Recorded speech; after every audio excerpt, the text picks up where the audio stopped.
Alrighty, David, here's your 408 LS. Give you a description of this combination. It's got a set of our CNC heads on it.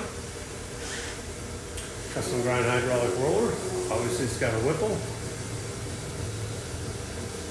Got the Wegner front end on it for you. Fuel manual. Terminator X Holley. You want to make a run, see what she does. Stay tuned.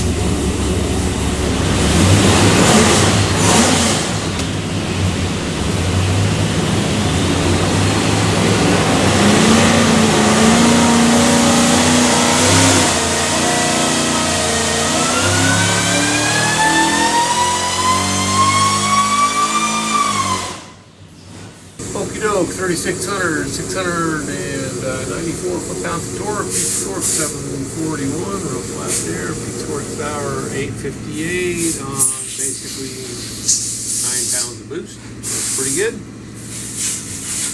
Show you a couple things here. When you see your engine, this thing looks like a credit card, USB card full of technical information. I recommend watching everything. In your engine packet will be this engine spec sheet. Got a lot of stuff on it. Make sure to glance over that. Have a great day.